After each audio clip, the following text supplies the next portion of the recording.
आपण होळी पेटवतो, कशासाठी पेटवतो आपण होळी? कलर खेळायसाठी नाही, त्या मागची एक स्टोरी आहे. होळी आपण का साजरी करतो अशी बघा.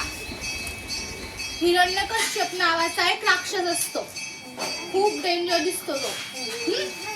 त्याला नाही का देवाने एक वरदान दिलेलं असतं. तो देवाला खूप प्रसन्न करतो. मग तप केल्यामुळे देव त्याला काय करतो, वरदान देतो की तुला कोणताही माणूस, अस्त्र शस्त्र किंवा सकाळी किंवा रात्री असं कोणीही म्हणजे मारू शकणार नाही. मग त्याला काय होतं, खूप अभिमान येऊन जातो की आता मला कोणीच मारणार नाहीत. तर मग त्यामुळे तो काय करतो, सर्व लोकांना म्हणतो की माझीच पूजा करा, मलाच देव माना, फक्त माझं नाव घ्यायचं, माझी पूजा करायची आणि सर्वांना म्हणतो की मीच तुमचा देव आहे. पण काय होतं, त्याचा मुलगा जो असतो ना, हा भगवान विष्णूचा भक्त असतो.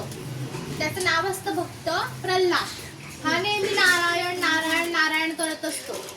तर मग त्यामुळे काय होतं, प्रल्हाद तो नेहमी नारायण नारायण म्हणायचा.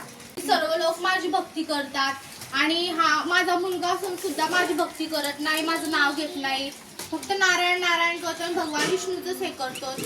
मग एक दिवस काय मग भगवान विष्णू त्याला खूप म्हणतात की तू माझी भक्ती कर, पण तो ऐकत नाही. मग ते त्याला काय करतात, मारण्याचा प्रयत्न करतात. एक उंच टेकडीवर नेतात, तिथून फेकून देतात. पण तो काय करतो, देवाचं नाव घेतो नारायण नारायण. पण तरी पण त्याला काही होतं का, काहीच होत नाही, तसं राहतो. मग परत त्याच्याने होत नाही.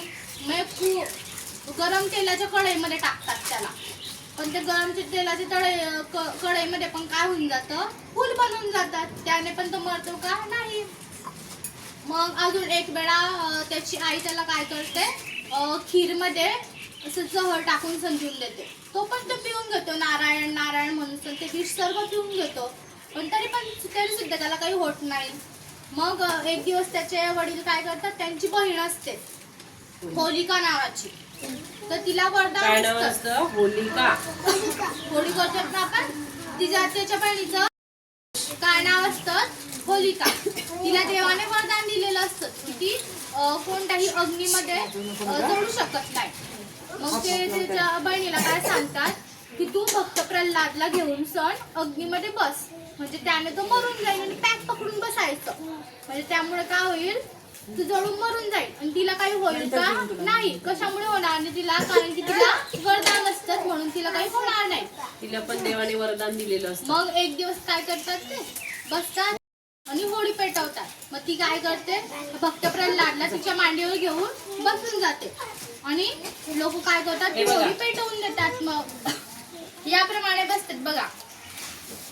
मग होलिका पेटते. ही होलिका आणि हे कोण आहे, भक्त प्रल्हाद. ती त्यांच्या मांडीवर बसल्यावर मग होळी पेटत असते. मग काय होतं, भक्त प्रल्हाद परत काय म्हणतात, नारायण नारायण नारायण नारायण म्हणत असतात. मग तरी सुद्धा त्यांना काही होतं का, नाही. म्हणजे होलिकेला वरदान असतं, ती काय होऊन जाते, जळून जाते ती. आणि भक्त प्रल्हाद कसे असतात, व्यवस्थित तिथे बसलेले असतात, त्यांना काही होत नाही. पासून आपण काय साजरी करतो, होळी साजरी करतो.